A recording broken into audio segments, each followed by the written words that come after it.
This enormous bridge in the middle of Chicago has been abandoned for decades. So has this one, and many more. Why are they still standing? Let's find out.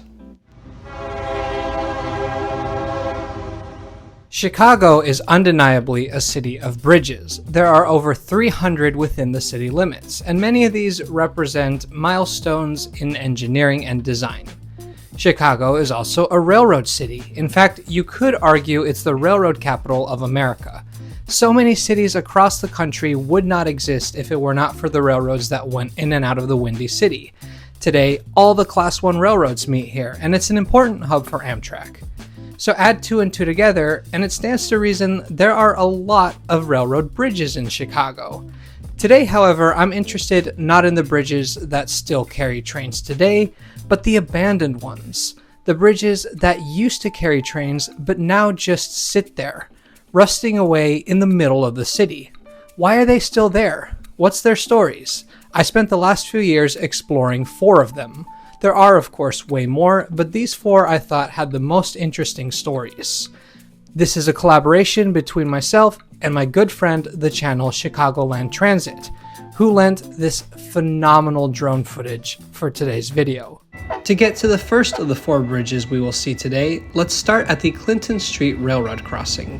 2 blocks north of Clinton Station on the CTA green and pink lines, this is one of my favorite spots, and a popular place among rail fans. Crossing is used by Amtrak and Metro trains moving in and out of Union Station, while directly above, frequent Metro trains run to and from Ogilvie Station. There's always something to see, but today we are going to leave the crossing behind us, turn north, and walk another block until we find this seemingly abandoned track. You would never be able to tell just by looking at it, but right now we are on the site of Chicago's very first train station, served by its very first railroad, the Galena and Chicago Union Railroad. That opened in 1848. In 1852, the railroad extended service to a new terminal built across the river. And that leads us to our first bridge, the Kinzie Street Railroad Bridge. It's not to be confused with the Kinzie Street Road Bridge nearby, which is where a tour bus dumped a bunch of poop onto boat passengers. True story. The bridge we see today is a steel bascule bridge. A bascule bridge is a type of bridge where the main span tilts into the air, creating unlimited clearance for boats. The main span on this bridge is 170 feet, or 52 meters long, and when it opened, it was the heaviest and longest bascule bridge in the world. It opened in 1908 though, after 1 year of construction. So it's not the original bridge on this location. There have been multiple, including the first ever bridge across the Chicago River and the first ever railroad bridge in Chicago. This specific bridge was built because train and boat traffic was getting so congested that stuff was constantly getting in the way of each other. In fact, a train nearly plunged into the water because the bridge didn't close in time. The new bascule bridge was meant to give watercraft all the room they needed. It was meant to open and close fast enough to not get in the way of rail traffic. It never saw much passenger traffic though, because by the time it was completed, the tracks were owned by the Chicago and Northwestern Railway, and they built their own passenger terminal on the west side of the river. That station opened in 1911. Today, you might know it as the Ogilvie Transportation Center. The tracks remained important for freight though. The old Wells Street station was demolished and the Merchandise Mart was built in its place. Underneath the mart, a complex of freight tracks allowed customers of the railroad to have goods delivered straight to them. But the tracks extended further, street running or using tunnels all the way to Navy Pier. They ran straight through the Wrigley Building, which is made up of 2 towers, as the street and the railroad tracks ran straight through the lot that the building was built on. Slowly but surely, however, the number of customers north of the river declined, and tracks were decommissioned. By the time Union Pacific took over the C&W in 1995, there was only one customer left of the river, the Chicago Sun-Times, which had paper delivered to their printing facility across the Kinzie Street Railroad Bridge by train. In 2001, the Sun-Times closed their printing facility.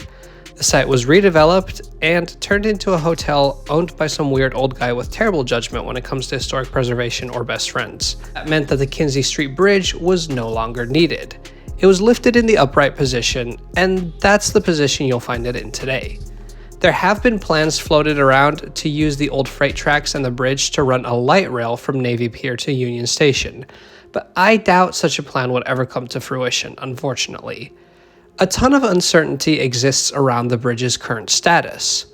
Well, it's not going anywhere, because in 2007 it was designated a Chicago landmark. The question rather is it really abandoned or is it still active?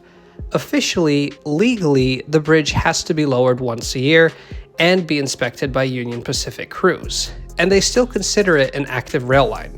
However, I can't find a single video of the bridge being lowered online, which seems weird to me, given how much pride people in Chicago have for their architecture and their history.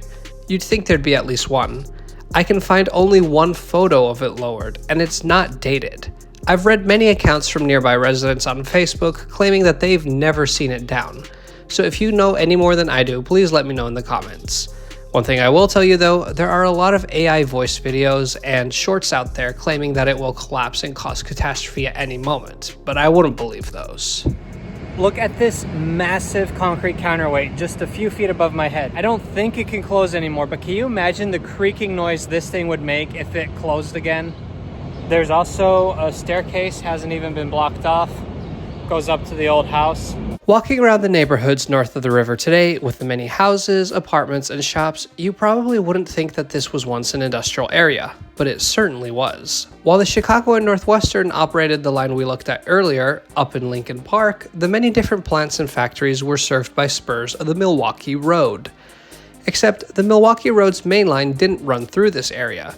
So, from Pacific Junction, the spot where today the Metro Milwaukee North and West line split, the railroad built the Bloomingdale line over to Lincoln Park. At first it was street running, later it became elevated.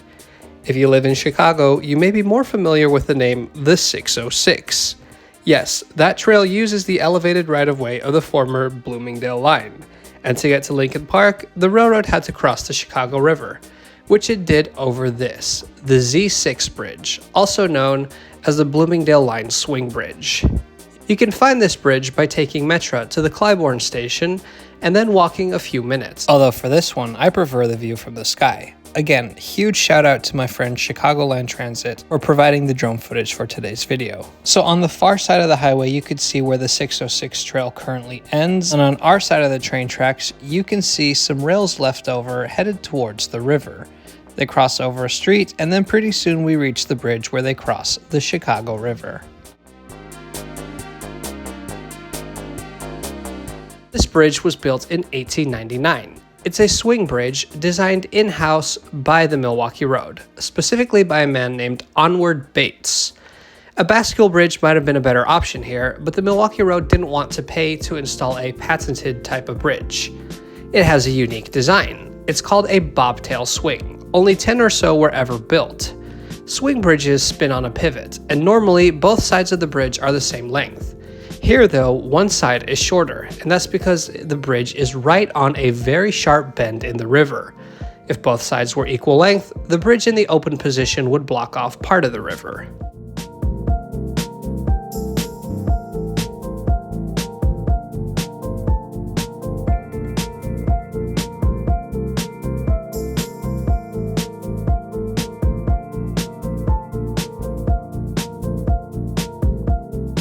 Eventually, the 606 trail is meant to extend into Lincoln Park over a brand new bridge, and the old bridge will become an observation deck that trail enjoyers can use to look at the river.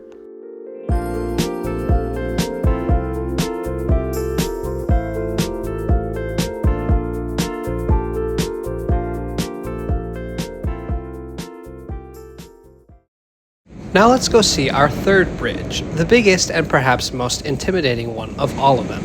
To get there, we'll hop on a CTA Red Line train. We see nothing but tunnels out the windows as we traverse the loop underground, eventually climbing up to the surface right in the middle of Chinatown.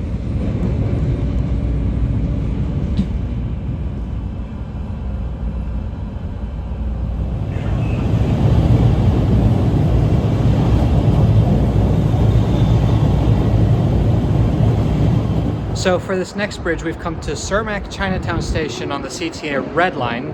From the platform here at Cermak Chinatown, you can already see the next bridge we're going to look at.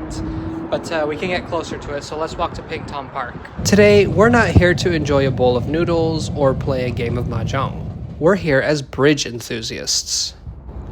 So about a 5-minute walk later, and we've made it to Ping Tom Memorial Park. Now, if you're one of my earlier subscribers, if you've been watching for a few years at this point, you may know that we've been here before. In fact, right behind me is the infamous railroad crossing where Lindsay and I got trapped in this park for, I think, over an hour because a freight train blocked the crossing, and that's the only way in or out. If you like trains, this is a great park to visit. Obviously, you've got the track behind me, you've got the CTA Orange Line above it.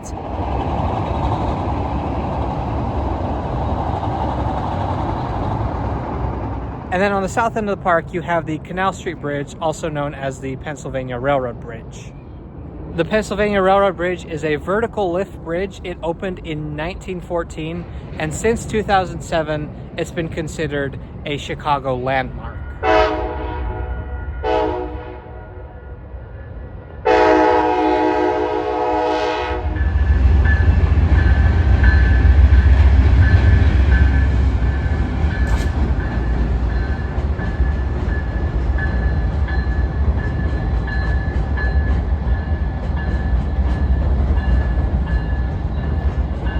But as you can see, despite its age, it is not an abandoned bridge. It is an active one, a very active and important bridge.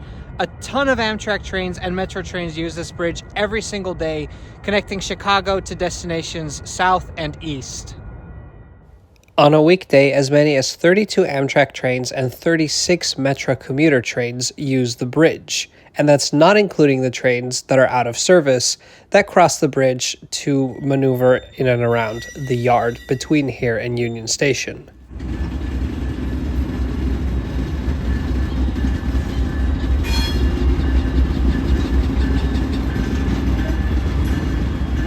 Fun fact, the bridge can also still open and shut.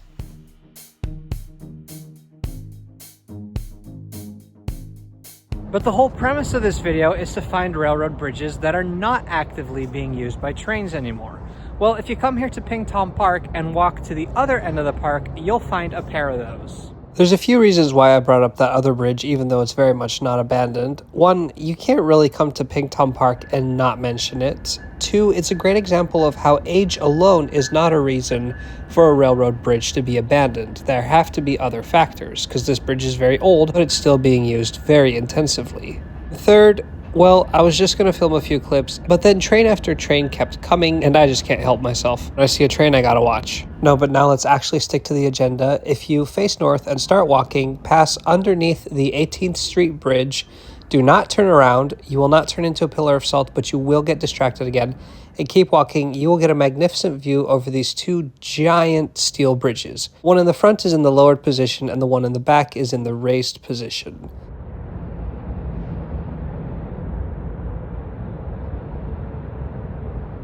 And if you keep walking, eventually you'll reach a kind of boardwalk type of thing where you get a really close view of these monsters. Okay, so this is fascinating. Like I said, there are two bridges here. The one in the front is the St. Charles Airline Bridge, and the one in the back is the B&OCT Bridge.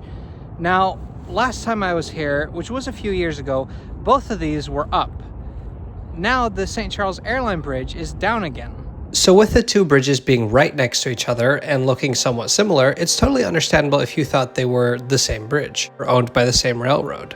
They're not, they just happen to be right next to each other, for a reason. The lowered bridge is part of the St. Charles Airline, which is jointly owned by BNSF, Union Pacific, and Canadian National.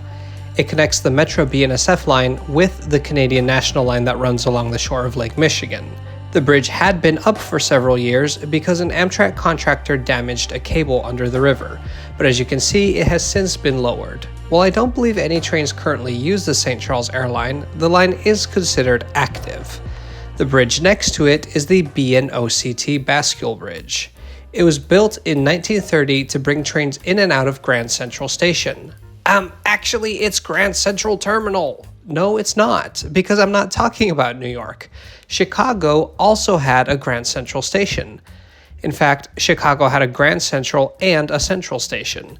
Grand Central opened in 1890, and it was unfortunately closed in 1969 and torn down soon after. Today, part of the land that the station once sat on is home to residential buildings, including a building called Grand Central Apartments. But much of it is still an empty field right in the middle of the South Loop. By the way, I'm working on a video about all the old stations in Chicago, kind of a similar format to this one. If that's something you're interested in, subscribe to Trains Are Awesome.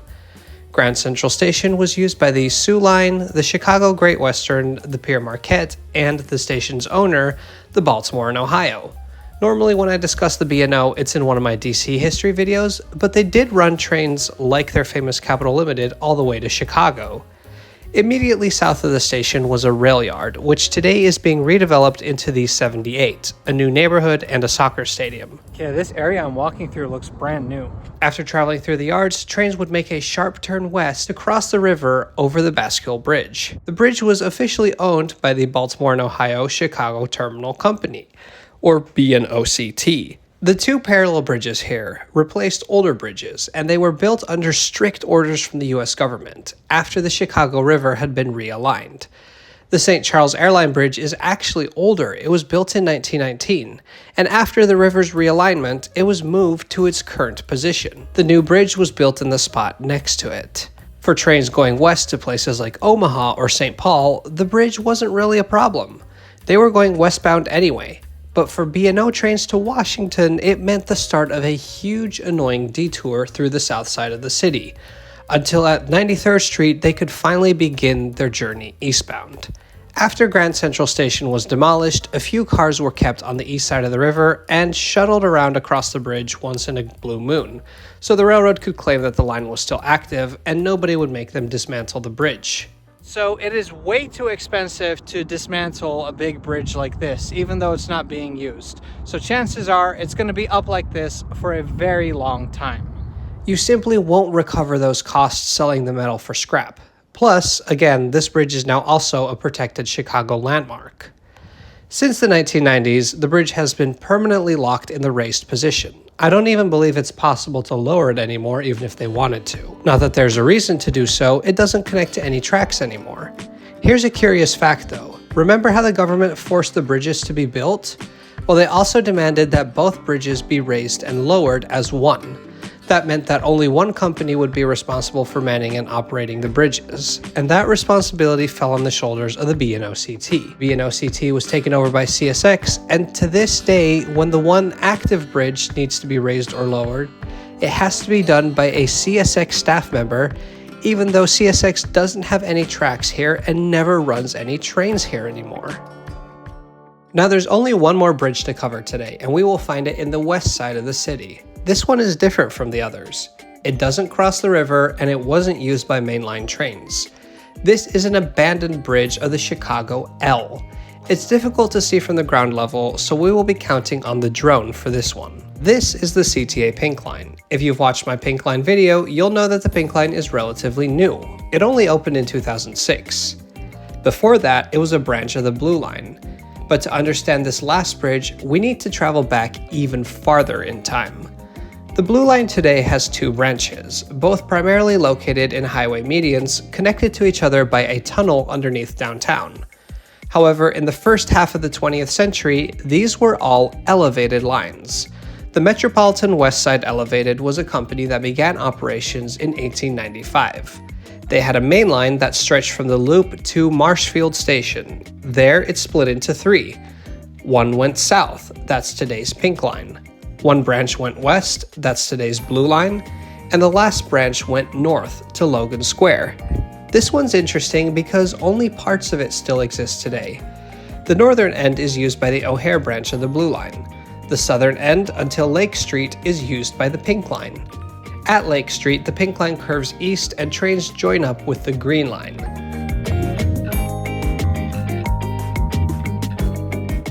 The middle part is the part that's gone. The last of it was demolished in 1964. Well, except for one bridge. If we keep flying the drone north, taking the path that the L used to take, we will see that much of the old right-of-way has been filled up with buildings.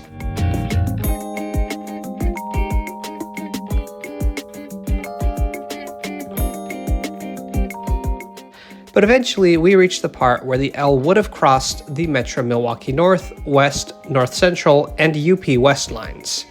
And here we find a truss bridge across the tracks. Unlike the other bridges we've looked at today, this one didn't open and shut. It was stationary, just carrying trains over other trains. Today, the tracks have been ripped out, but the structure remains.